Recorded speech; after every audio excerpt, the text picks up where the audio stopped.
સંજેલી તાલુકાના ડુગરે ગામના રહેવાસી કામોલ શિલ્પનને વ્યાજખોરોનો ખુલ્લેઆમ દાદાગીરી શિલ્પનભાઈને ઢોરમાર મારવામાં આવ્યો। મળતી માહિતી મુજબ સંજેલી તાલુકામાં ડુગરે ગામના રહેવાસી કામોલ શિલ્પનભાઈ વ્યાજવા રૂપિયા લીધા હતા અને વ્યાજ સહિત રૂપિયા પણ પરત કરી દીધા હતાની જેવી બાબતની અંદર બોલાચાલી થતા ભાઈને શિલ્પનભાઈને 4 જણા ભેગા મળીને ઢોરની જેમ માર મારવામાં આવ્યો। કામોલ તુષારભાઈ, અંકિતભાઈ, સુપ્રમભાઈ, કાંતિભાઈ કામોલ જેવા ઈસામોએ તારાથી શું થશે અને તું અમને શું કરી લઈશ અને પોલીસ ડિપાર્ટમેન્ટ તો અમારા ખિસ્સામાં છે એમ કરીને ગંભીર મારવામાં આવ્યો હતો। મારો વાગવાથી વ્યક્તિ ઢળી પડ્યો હતો અને 108 ને જાણ કરી અને સંજેલી દવાખાનાની લાવવામાં આવ્યા હતા। વધારે વાગવાથી સંજેલી દવાખાનું ને રિફર કરી અને ઝાયડસ હોસ્પિટલમાં દાખલ કરવામાં આવ્યા હતા।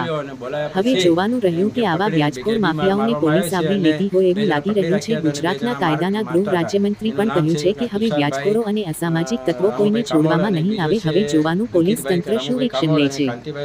રિપોર્ટર કપિલ બારિયા, કામોલ। આ 4 જણા મળી મારા છોકરાને ખૂબ ઢોરમાર મારવામાં આવ્યો છે અને પછી મેં એને સિવિલ હોસ્પિટલ સંજેલી ખસેડ્યો। સંજેલીથી મને એમ કીધું કે તમે દાહોદ લઈ જવું પડશે, વાગી ગયું છે, એટલે દાહોદ મને રિફર કર્યો હમણાં પેશન્ટને।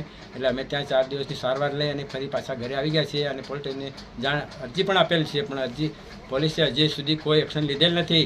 અને કાલ ઉઠીને જાન ખતરામાં અમારી આવી જાય અને ફરી પાછા મારવા માટે આવી જાય તો અમને કોણ બચાવશે? એટલે પોલીસની જવાબદારી રહેશે। નામ છે કામોલ શિલ્પનભાઈ અને મારે જે વ્યાજ પૈસા લીધેલા હતા એના માટે મને મારવામાં આવ્યો છે।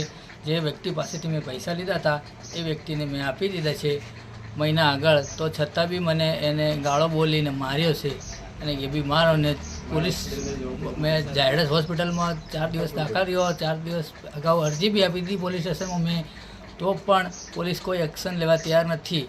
અમે ફોન કરીએ તો ના પાડે છે કે સાહેબને પૂછીએ આમ કરીએ તેમ, અને કાલ ઉઠીને મને બી કાંઈ બી થાય તો મારે લોકો તો કોની જવાબદારી રહેશે? પોલીસ ડિપાર્ટમેન્ટની રહેશે।